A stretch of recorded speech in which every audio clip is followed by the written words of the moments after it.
Hi, everybody. This is Hondo Carpenter from Sports Illustrated's Fan Nation, Las Vegas Raiders Insider Podcast.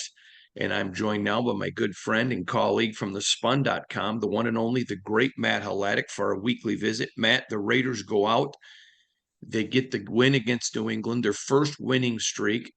Credit to the AP, who I was told, I didn't see this, but I was told yesterday, who put this stat out there that Josh McDaniels is the only head coach to beat Bill Belichick, to be 3-0 against Bill Belichick. The Raiders are 3-3, one game behind where I thought they would be at this point at 4-2, but they're winning. They're on a win streak. Your thoughts on the big win by the Raiders? I thought it was a must-win game. We talked about it as a game they had to have. New England's really struggling. Have one of the two worst offenses in the league. It's a game you got to get at home. It wasn't always pretty, but listen, there were a bunch of teams that lost ugly games that they thought they were going to win over the weekend. So you never apologize for getting a win in the NFL. Sets them up at 3-3 now with some winnable games coming up to stick around and make some noise potentially in the AFC playoff chase. Yeah, and the thing that sticks out to me is you never apologize for a win. You take the win in the NFL, it's a big win. But how about that defense, Matt? They continue, we call them Patrick Graham's merry band of misfits.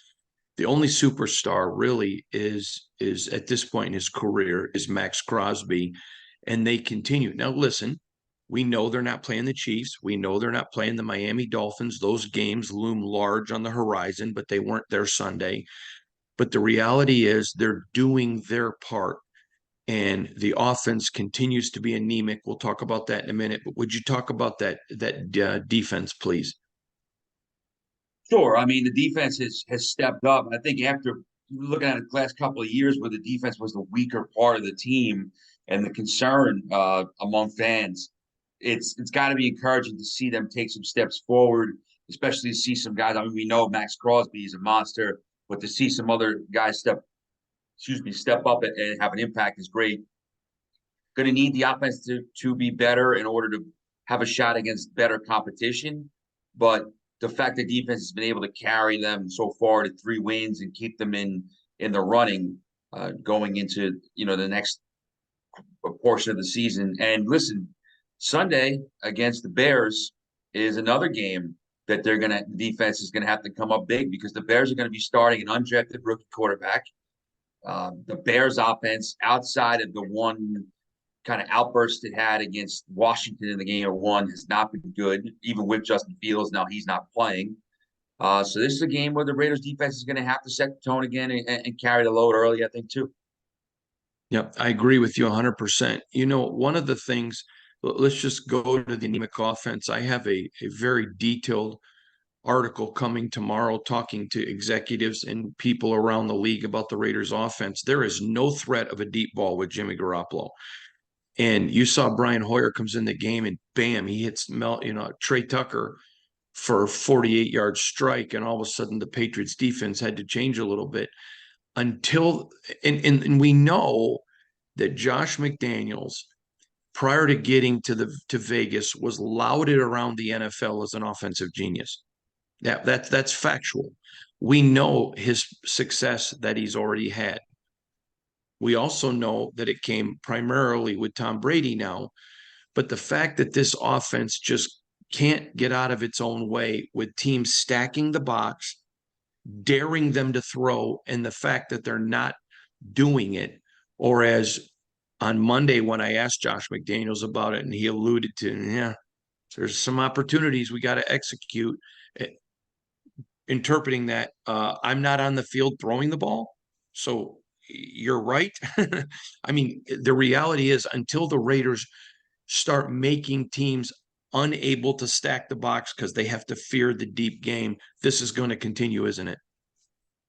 It will. And I think that there's elements there's pieces there that would be conducive to being able to be more productive downfield. Obviously, Trey Tucker caught the long ball. On Sunday, you have Devontae Adams. So you have guys that can go downfield and get the ball, make big plays. How they Trey start Tucker.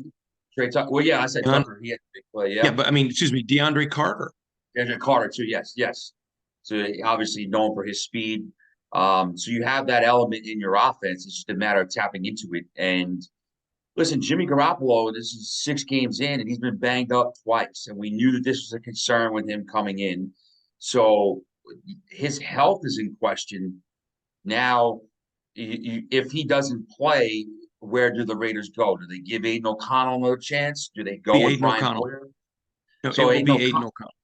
Aiden O'Connell, who played pretty well in his first start, especially kind of thrown right into the fire against the Chargers in that game a couple of weeks ago. Um, how does he kind of tap into that? Is he like is some rookie quarterbacks are guys that are kind of always they're going to look to just kind of take what's there and be safe with the ball and not look to push the issue too much, or is he going to say, "Listen, I'm just going to let it rip," and he's looking to make plays downfield, and that's where you'll start to see some more of the downfield passing game get involved. It'll be interesting to see how that develops if he does start, because like you said, Jimmy Garoppolo hasn't been able to make good use of throwing downfield and get teams out of that defense where they're cramming the box and really loading up to stop Josh Jacobs because they don't think that the Raiders can beat them over the top. Matt, you and I this offseason, when they were making a quarterback change, were very adamant we would not have gone to Jimmy Garoppolo, not because he wasn't a good person, not because he wasn't a good teammate, or not because he wasn't a winner, but because he couldn't stay healthy. But we both said, this is Josh McDaniels' team. You give him the benefit of the doubt. If he feels that's his guy, and man, the contract they gave him, they're married to him this year and next year. They're married to him. Tells you they were confident, then they deserved all the credit. Matter of fact, I said they deserved all the praise if he stayed healthy for 17 games and they won 9 games, which I predicted. But if he didn't, they deserve all the criticism. So I don't want to hear the excuse, Jimmy's injured now. You knew this was a viable fact. It's literally like walking into a room with me with a prime rib and then getting angry that you leave it and it's gone. Well, you're with me. It's no longer there. When you sign a Jimmy Garoppolo, you know what you're. Without question. And I think that this is a little bit of a crossroads depending on how if he has to miss time or depending on if this is something that he deals with um, down the road. Because listen, concussion, back issues, those are two things you never want to deal with in football, especially if you're a quarterback and you might get hit um, throughout the game. So how they adjust if he does miss time, it will be paramount to what kind of season they're going to have. But before we get into full predictions, I think they win this week, no matter who is starting. I think the Uh-huh. defense will be able to do enough against Chicago, and the offense will be able to provide just enough to get a win. It might not be a high scoring game. It might not be a pretty win, but it will be. I do think they win that game.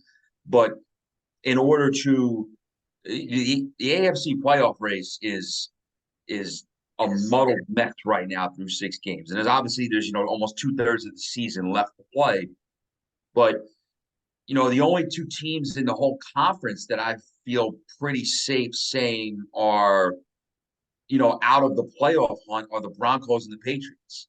You know, um, everybody else is either there's a couple teams at the top, but everybody else is kind of in that mix right now where they're fighting and they're battling. And the Raiders are going to have some games coming up that are against better competition in the AFC, or even against a team like the Jets, who they might be competing for a playoff spot with, depending how the season unfolds.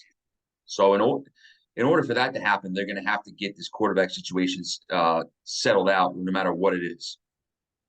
We know that the Raiders are married to Jimmy Garoppolo through next year. That's their decision. They've got to live with that. They got to eat that. But at some point, if what you're getting from Jimmy is the inability to score more than 19 points in an offense that, with all of those weapons, of which you spent $102 million on, if they're going to be anemic, does Josh need at some point, because he needs wins, Do you think he stays with an Aiden? Do you think he goes back to a Brian Hoyer? What do you think he does? Because if you know, they always tell the players the process, the process, the process. I'm fine with that. But the problem is through 6 games, your offense hasn't scored 20 points. And oh, by the way, you just finished your 23rd game of leading this franchise. So it's not like you're new. If the process isn't working, isn't Einstein's the definition of stupidity doing the same thing and expecting different results? At some point, do they have to move on? I think that depending on how, the next couple of weeks unfold, I think that you may see a tough decision coming during this season. Not that they're going to move on from Jimmy, getting him off the roster, because like you said, they are financially Married. tied through next year. But listen, Josh McDaniels, it's a production business, it's a results league. They're coming off a season, his first year, where they missed the playoffs. Their record decreased from making the playoffs in 2021. Now he's looking at, okay, I got to improve on that. And if I'm hanging around the playoff race, or I need wins to show improvement and show that my program is building, even just building for next year, I may have to, make a tough decision and go with a different quarterback for the rest of the season, or a different a point during this season, because it gives me the best chance to win. And even if financially it means I have to sit a guy who, I brought in was my second choice at quarterback besides Tom Brady, but still a guy that I picked. Third. He wasn't the second, he was the third. But still a guy that they picked and gave money to. Right. Yeah, no, I agree.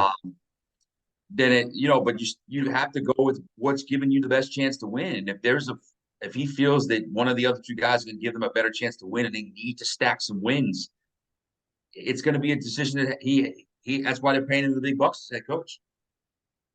Yeah, I agree. Matt, the thing that bothers me is twofold. It's every game there are on field that are open.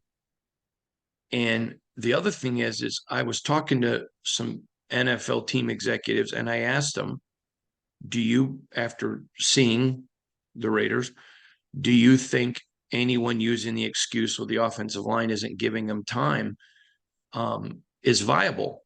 And one general manager texted me back and said, the analytics say he's got time. So, yeah, does he have time on every play? No, but no NFL quarterback does. He has time. He's having the ability. So I thought that was pretty fascinating as well.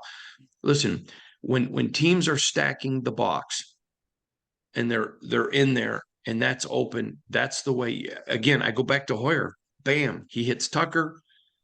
The Patriot attack has to change a little bit. All right, let's keep moving on. The Raiders have the best special teams in all of the National Football League. AJ Cole is punting like a madman. Daniel Carlson, we know he's an automatic, nearly automatic. But their coverage has been tremendous. That's another bright spot. You look at a defense, it's doing well. You look at the special teams, it's doing well. This team, if someone is looking at it objectively and not looking at it negatively because you hate the Raiders or you hate Josh McDaniels, you can see that framework. You can see the bones of the team we thought that was going to be there, that I predicted would be 9 wins and ascending. You can see it, can't you? And you can see the weapons on offense. They're just not being used.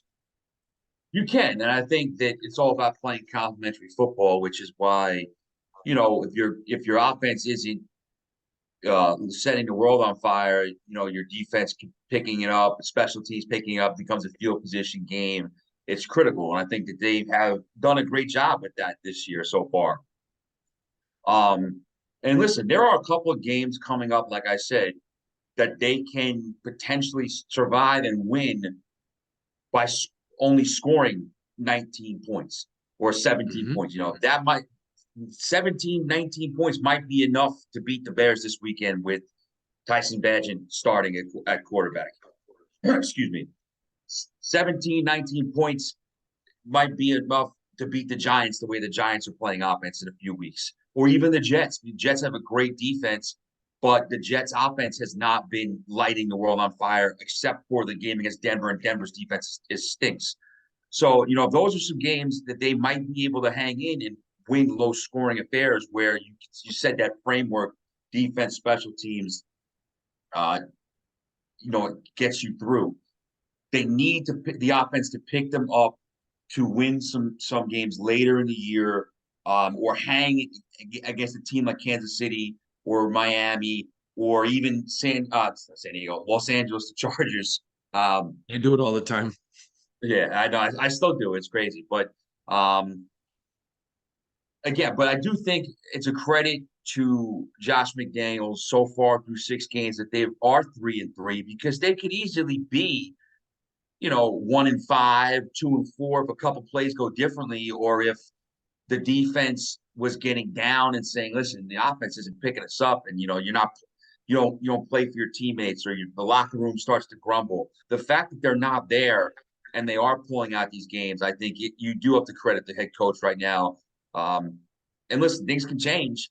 Could they lose a couple games and then your people are ripping Josh Daniels again? Sure, it's the NFL. But right now, I think, especially coming off these last 2 wins, he does deserve some credit without question for keeping his team ready to play. Totally agree with you. And I was doing a national interview last night, and they asked me about the locker room and the team quitting. And I said the fact that the defense is playing guts out and the way this team is battling is all the proof you need to know they have not quit on Josh, and they haven't. And I'm not going to, regardless of how much some of the fan base wants me to say it. I'm not going to say it. It's just not truthful. But they are watching closely, and I found it fascinating. One of the players told me this week. A couple weeks ago, when they beat Green Bay, there was a couple of the players that talked about how happy they were for Josh.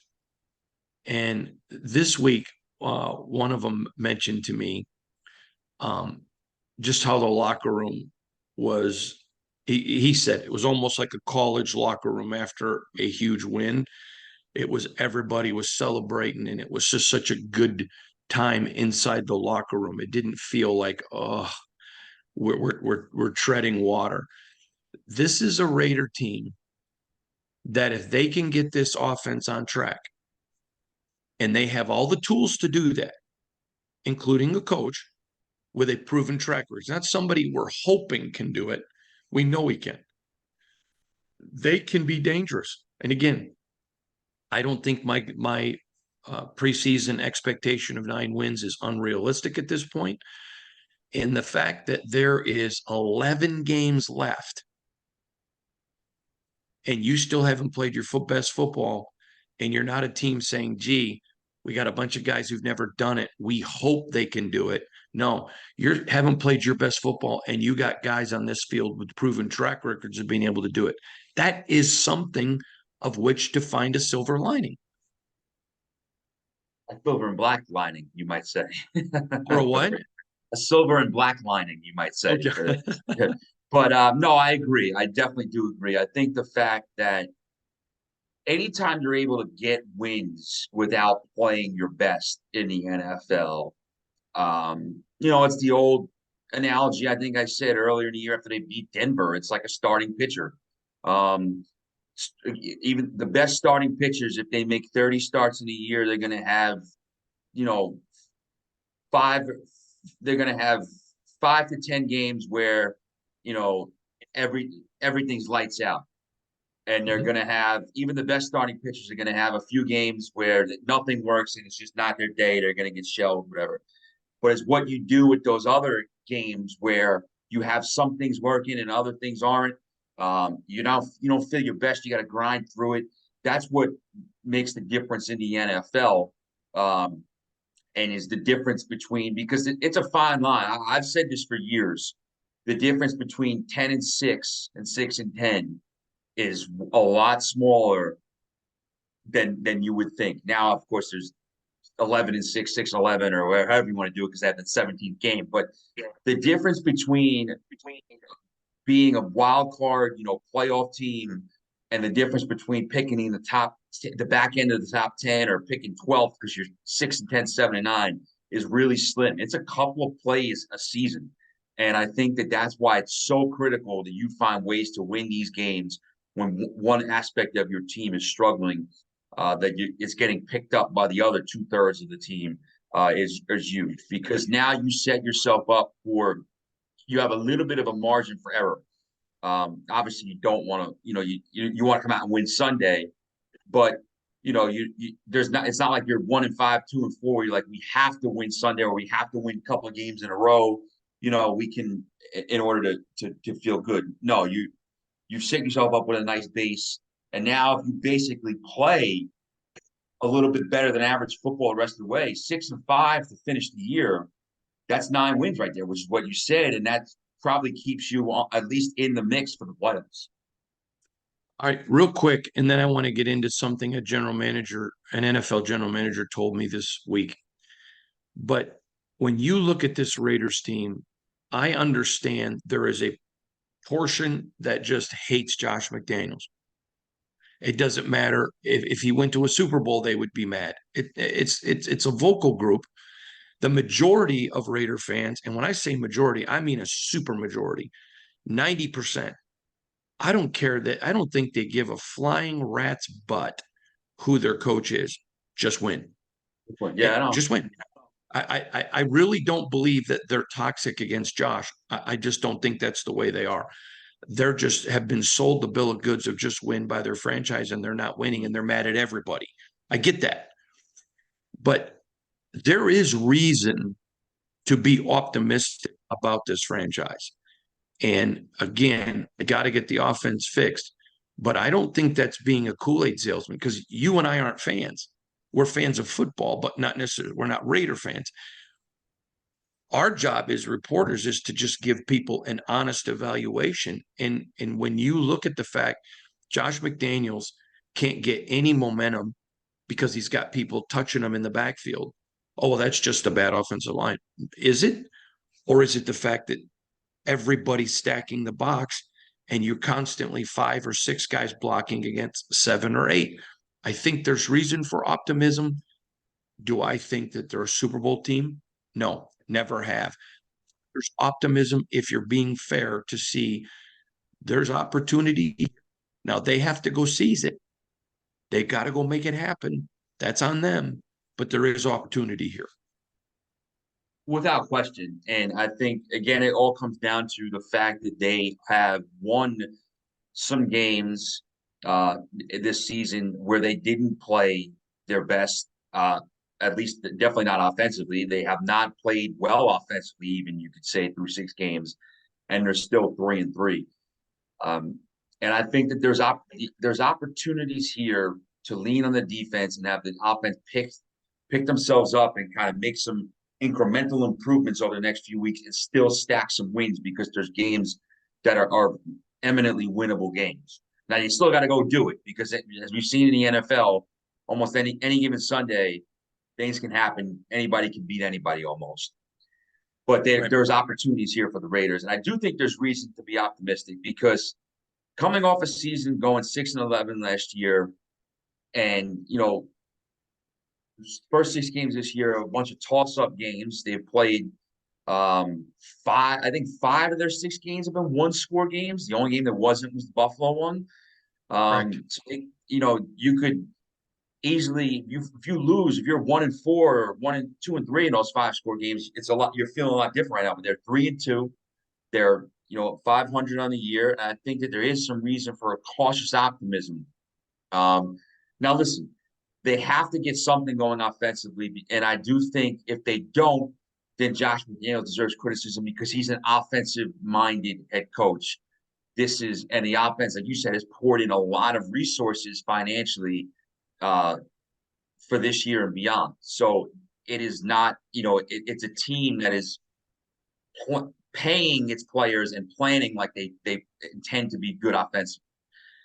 So I do think that if this continues, he's open for criticism. But I agree with you. There is some optimism on the general direction of the franchise through 6 games. All right. I had an NFL general manager say this to me in the last week, and I thought it was profound. He said there are 8 teams that have a quarterback that they 100% believe can take them to a Super Bowl and win. There are 8 teams that hope they have a quarterback that can take them to a Super Bowl and win. All the rest are looking for a quarterback that can take them to a Super Bowl and win. They just don't grow on trees. I thought that was a brilliant analysis. Clearly, I do not believe. Now, I'm not speaking for him, but I think the fact that Josh McDaniels is a diligent man who recognizes his team's deep ball threat is not there. I think that they clearly know we don't have a quarterback that can take us to a Super Bowl and win. I think Jimmy is completely a stopgap quarterback. Could Aiden O'Connell be that guy? He could be. I think there's a good chance he could be. I'm not willing to bet my life on it, but he could be. Could Brian Hoyer? He's 15 years in. I don't think he has enough fuel in the tank to be that long-term guy. But Aiden O'Connell could be.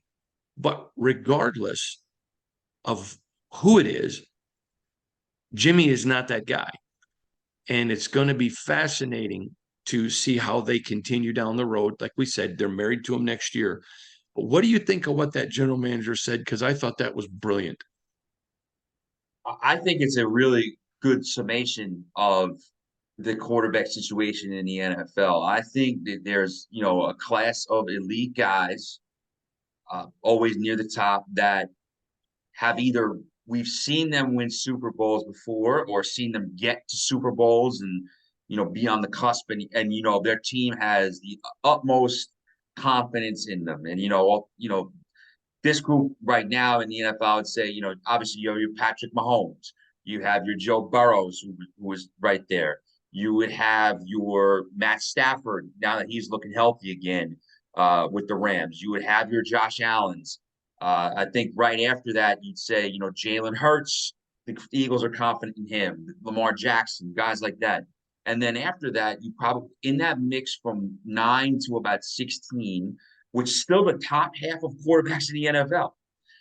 You have some doubts if your teams, and you're hoping, okay, if we get everybody to play well, or if things break right in the right situation, this guy can get us to a Super Bowl and we might be able to win one with him.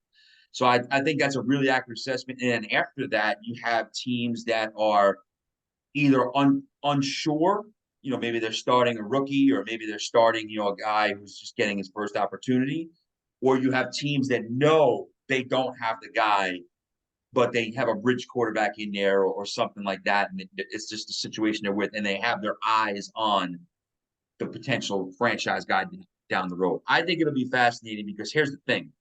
This is a deep quarterback draft coming up, by all accounts, from scouts and people that analyze the draft.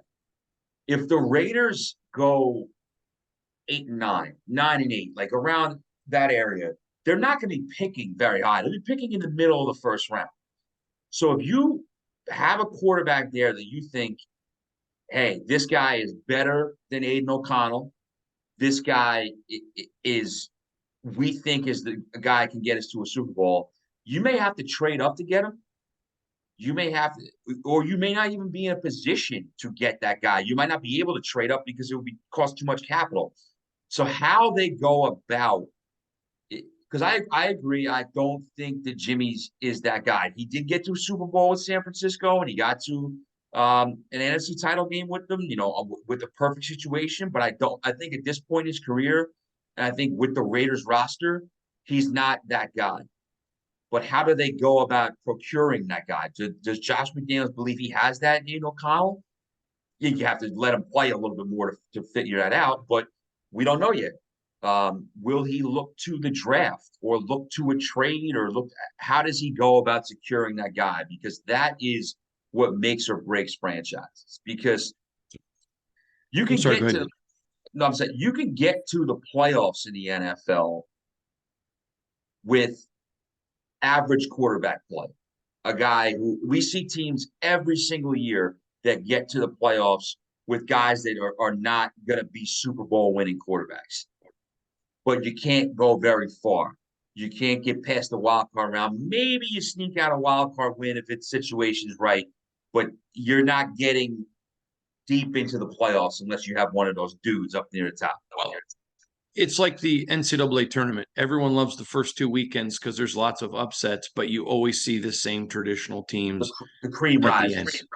Yep. Okay, I'm going to give you my prediction. I think the Raiders go up to Chicago and get the win 24-13.